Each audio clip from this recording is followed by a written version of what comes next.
Congratulations to Marshall Lassiter, another history to sa PBA. Maagang na-frustrate si Coach Tim Cone, tambak malala mga idol, napatawa pa si Junmar Fajardo sa first quarter. Uminit ang import ng San Miguel Beermen, swerte yata yung bagong taba sa SMB. Second round matchup mga idol sa pagitan ng Barangay Ginebra kontra sa San Miguel Beermen. So far 5 panalo at 2 talo ang record ng dalawang kupunan. Bagong tabas nga pala mga idol si Terence Romeo. Simula ng game with a bank shot 3-pointer ni Scottie Thompson, pero 3-pointer din ang isinagot agad dito ni Marshall Lassiter. 7-0 run dito ang SMB to force timeout para sa Ginebra. Sa transition mid-range pull-up jumper ang sagot ni JB over Marshall, pero umabante pa rin sa 7 points ang lead ng SMB mula sa perfect 2 of 2 free throw ni CJ Perez. Eto na mga idol ang dalawang 3-pointer ni Marshall Lassiter para may tabla at makuha ang rank 1 sa best 3-pointer in the PBA history. Naungusan na niya mga idol si Jimmy Alapag, taking the crown bilang best deadly shooter sa PBA. Pero halfway ng quarter, anyari sa Barangay Ginebra, tambak malala mga idol with 24 points, 7-31.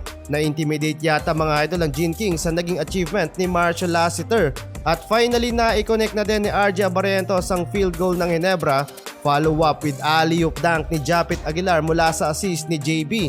And the first quarter, 13-37 ang talaan sa scoring. Second quarter, maalat pa rin sa opensa ang Ginebra at lumobo mga idol sa 28 points ang kailangang habulin dito ng Ginebra. Unexpected dito mga idol yung slow start ng Barangay Ginebra. Under 7 minutes ng quarter, back-to-back 3-pointer ang naisagot dito ng Gene Kings. Mula yan kana Stephen Holt at RJ Abarrientos. Grabe naman tong bagong gupit, iniwan lang si RJ habang gustong habulin ni The Kraken yung record ni Lassiter sa 3-pointer. 6-2 nating run para sa SMB. Nagtuloy-tuloy pa mga idol yung run dito ng San Miguel Beermen, kaya lumobo sa isang buwan na 3 araw yung tambak ng SMB sa Ginebra, habang 3 versus 1 basket and 1 opportunity yan para kay Junmar Fajardo. Nilamon ni The Kraken sa first half ang Barangay Ginebra 31-66. Third quarter, 7-0 run mga idol ang ginawa agad ng SMB. Lucky day yata ng Beermen, nakapakataas ng kanilang 3-point efficiency sa laban.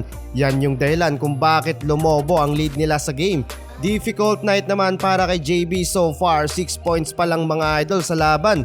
Parang mismatch naman mga idol si Japit Aguilar kay JMF. Grabe mga idol, tambak ng 40 points sa third quarter ang Barangay Ginebra. Fourth quarter, sumugal na mga idol sa outside shooting ang Ginebra para mahabol sana ang talaan sa scoring. Under 6 minutes ng quarter, nakapag-run sila mga idol at napa-take over dito si RJ Abarrientos. Pero hindi na yon mga idol naging sapat dahil lumobo pa ng lumobo at natambakan lalo ang Ginebra. SMB for the win mga idol.